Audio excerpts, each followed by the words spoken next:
Bueno, buen día, mucho gusto, muy contenta de estar compartiendo el espacio.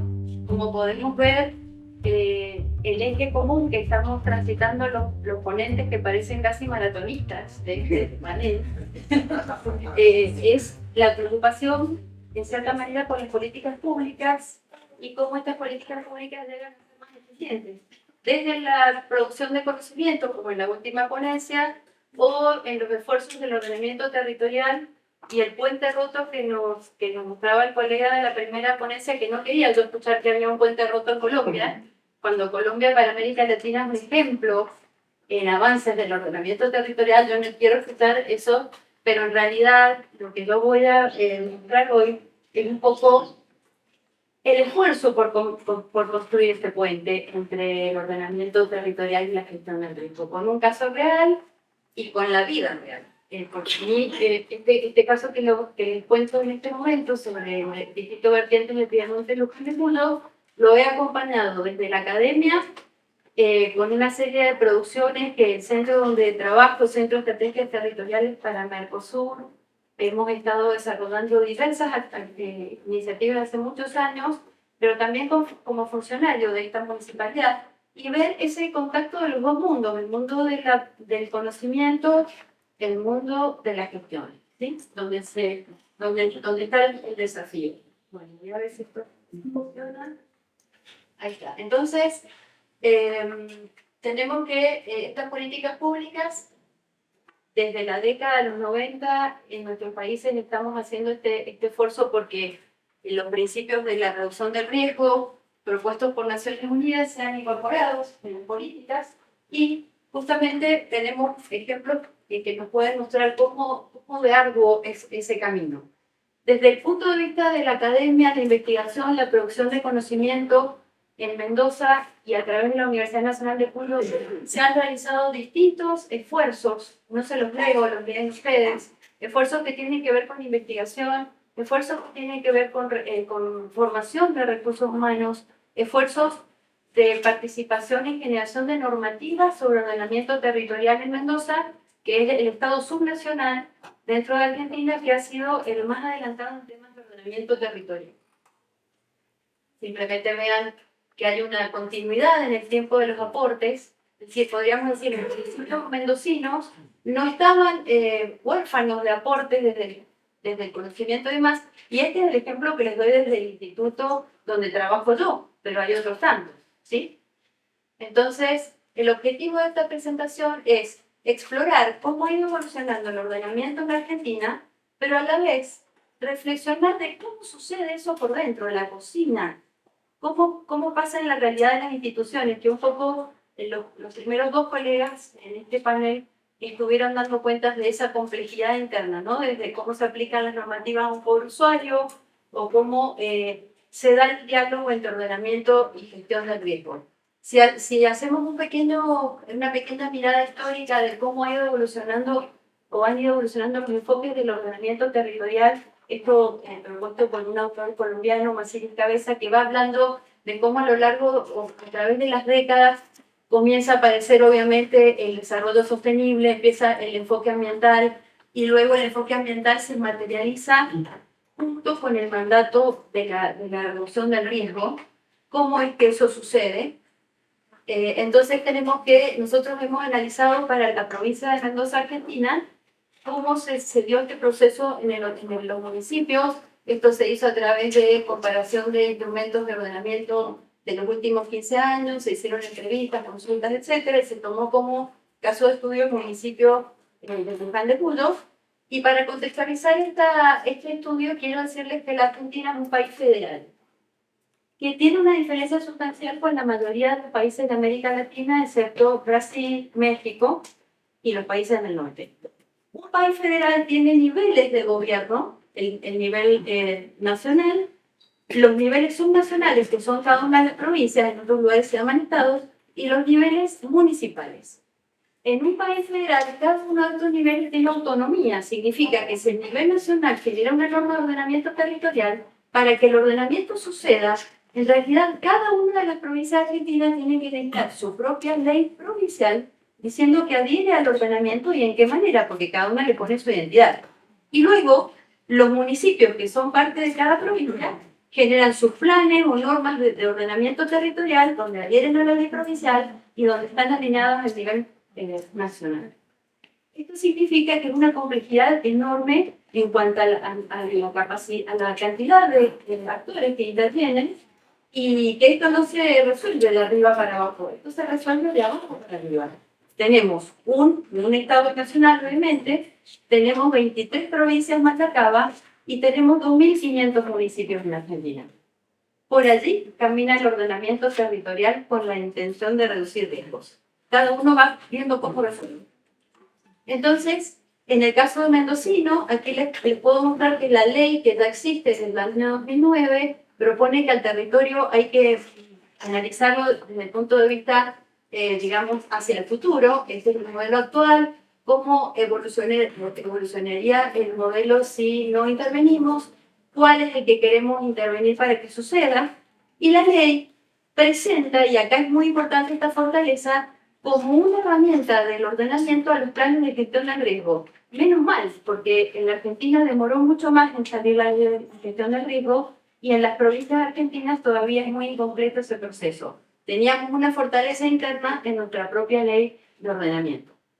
Entonces, mirando hacia cada uno de los municipios que integran la provincia de Mendoza, yo aquí hice dos preguntas. En sus planes de ordenamiento municipal, que todavía no todos tienen ese plan. Yo hice preguntas respecto al diagnóstico territorial. ¿Quiénes de ellos consideraron amenazas naturales, amenazas antrópicas, vulnerabilidad de intervenciones vitales y escenarios de riesgo en el diagnóstico?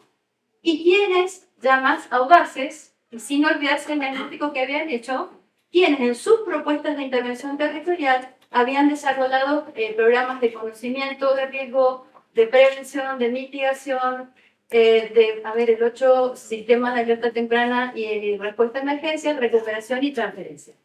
Fíjense que las T significa que hay una alusión o una mención directa del tema. Somos buenos para los diagnósticos, especialmente en temas de amenazas naturales. Se nos empieza a poner la I hacia la vulnerabilidad y ya empiezan las N y los desaprobados para todo lo que es consideración de escenarios de riesgo. Y ni hablar cuando damos el salto cuántico a decir cómo se reduce el riesgo que acabábamos de diagnosticar en la primera parte del plan. Muchos planes tienen aquí hay una amnesia, de un golpe en la cabeza, se les cayó un libro, no sé, se olvidaron del diagnóstico y las propuestas que tienen intervención territorial prácticamente no tienen nada que ver con riesgo. Voy mostrando estas cosas porque son elementos en donde solemos fallar por algún motivo en nuestras políticas. Entonces pongo en relieve estos elementos de vacíos o de problemas. Entonces, ahora para el caso del Luján de Cuyo, fíjense que no es chico el departamento donde vivo.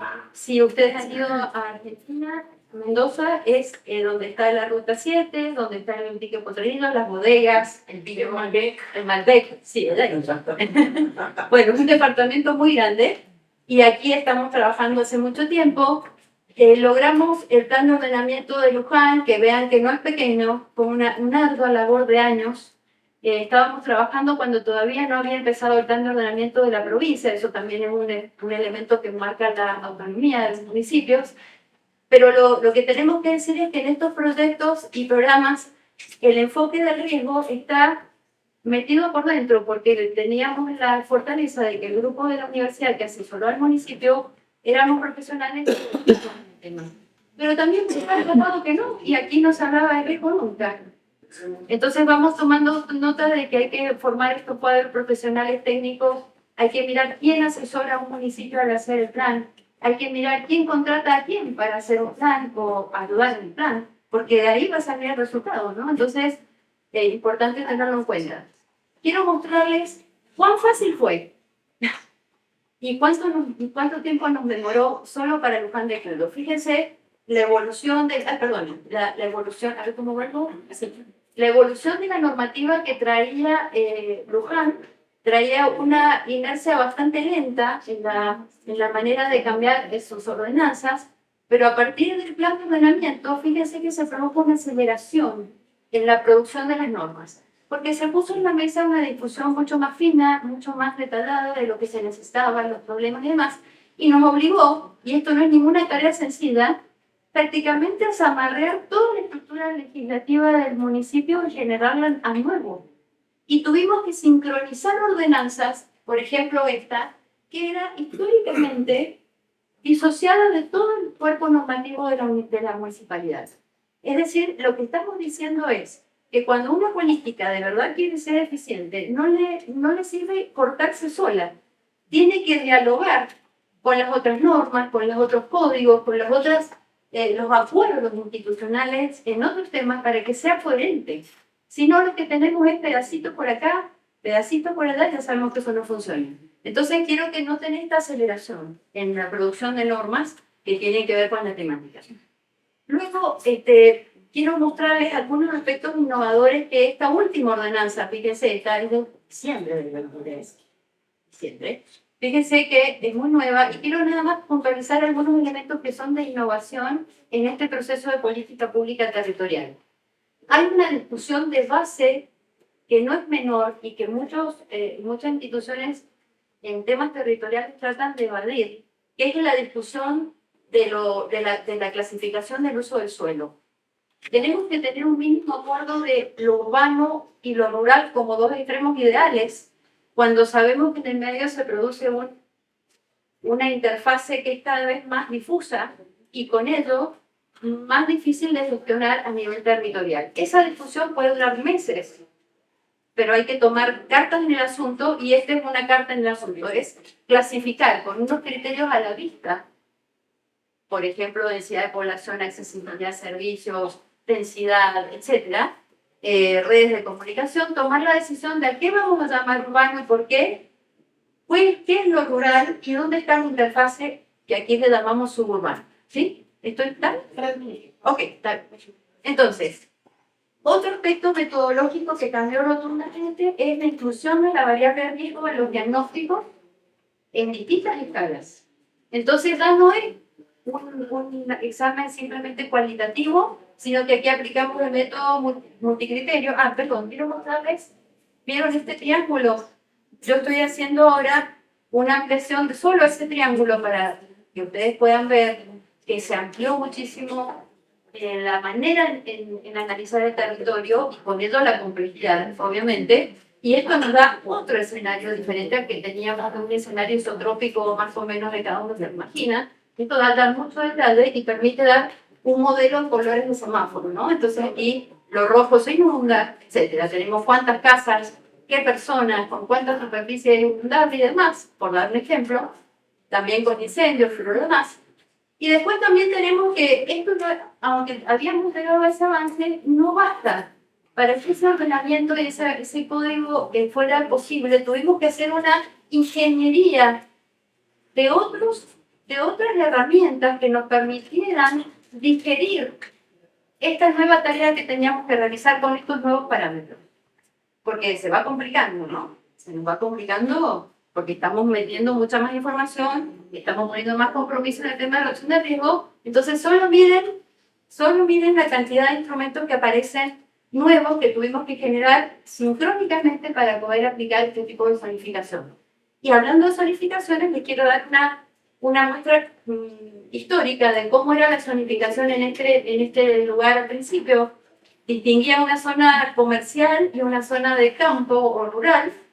Luego, cuando se introduce el enfoque ambiental en el ordenamiento, ya aparece toda una valoración de los ecosistemas pedemontanos que se traduce aquí con unos cortes que tienen que ver con las alturas del terreno. Y luego, cuando ya nos metemos en el detalle de la modelación del riesgo, la planificación del territorio se hace sumamente detallada y exigente. Y aquí quiero mostrarles que los colores marrones son los corredores biológicos y aluvionales, o aluvionales biológicos, donde el agua corre y a la vez hay que proteger la vegetación por lo mismo, que lo amarillo son las islas urbanizables que con muchas mejores infraestructura y demás pueden ser habitadas. Después tenemos la reutilización de agua en los acres, que son estas áreas de cultivos restringidos especiales, y también tenemos la urbanización existente que ve cómo dialoga con este nuevo modelo de planificación. Y fíjense que aquí lo que hace la planificación del territorio es leer las las limitaciones, las amenazas, busca reducir exposición, mitigar la parte de los daños por el riesgo existente, que es mucho, y generar todo un nuevo modelo urbano que es, digamos, nuestra medida para este territorio. Con lo cual quiero decir, y me vuelvo si puedo para atrás un minuto, no, perdón, quería ir para atrás, no, para adelante, un minuto. Quiero decir que estábamos hablando solo de este sector, pero Luján es enorme, ¿no? Estoy hablando de este nivel. Y estamos acá en un punto del territorio. Quiero mostrar la interescalaridad y la dificultad o la enorme complejidad que significa tratar de reducir riesgo con una política de ordenamiento eficiente siendo realista, no poniendo modelos enlatados, ¿sí? Entonces, algunas métricas que nos den idea de cuánto dura esto, cómo es, cuánto. Entonces tenemos tiempo aproximado de discusión para la sanción de la ley de ordenamiento territorial en Mendoza, pionera en Argentina. Laura, ¿me corregís? Unos 20 años, o más quizás. Tiempo para la elaboración de criterios participativos en el plan de ordenamiento de Mendoza, 8 años. Tiempo para la elaboración de los PMOTs, los planes municipales, donde no todos los municipios han terminado, 7 años. Cuando la ley dice que una vez sancionada tienen 1 año los municipios para generar sus instrumentos. Y me hace acordar mucho al colega de la primera presentación, o a Didier también, con su problema de implementación. Cantidad de municipios que han elaborado su PMOT en un total de 23, 18, pero ¿a cuántos años de la ley? Cantidad de municipios que han elaborado su código de ocupación del suelo, que es esta herramienta más específica que les mostré cómo resolvió Luján, solo 3 de 18. Cantidad de código de ocupación en el que se nombran elementos de reducción de riesgo de desastre, 23. Todos los municipios. Sigo. Para el municipio de Luján de Cuyo, tiempo de elaboración de su plan de ordenamiento, 2 años. Tiempo de elaboración de su código de ocupación, 1 año. Cantidad de antecedentes normativos al código de ocupación, 12 antecedentes en 50 años. Cantidad de actualizaciones del código en 5 años, 3. Esto es muy importante. Es tan dinámico el territorio, y si se quiere buscar la eficiencia, esto es prácticamente que se actualiza la norma y ya empezamos a trabajar en la segunda actualización en el acto. Cantidad de modificaciones sustantivas en la solidificación de uso del suelo, 4 en 24 años, que son los mapas que les mostré recién. Es decir, esto nos da simplemente un termómetro de realidad, nos pone los pies en la tierra, porque a veces trabajamos como asesores de organismos internacionales que apoyan procesos en municipios. A veces somos docentes de técnicos que van a decir estas cosas, a veces somos evaluadores de proyectos. Tenemos que tener conciencia que donde estamos impactando en las instituciones por dentro tienen su propia vida, su propia inercia, no les gusta cambiar. Y esto cambia enormemente todo, si está más o menos bien planteado. Cambia, es revolucionario. Entonces, tenemos que tener cuidado al caso, tenemos que tener la fidelidad temporal. Hay una labor que es de años, no es de 3 meses, no es de 5, no es un periodo de gestión, para que esta política sea eficiente. Humilde aporte, son lecciones aprendidas que espero que sirvan para otros casos que seguramente todos nosotros estamos participando. Muchas gracias.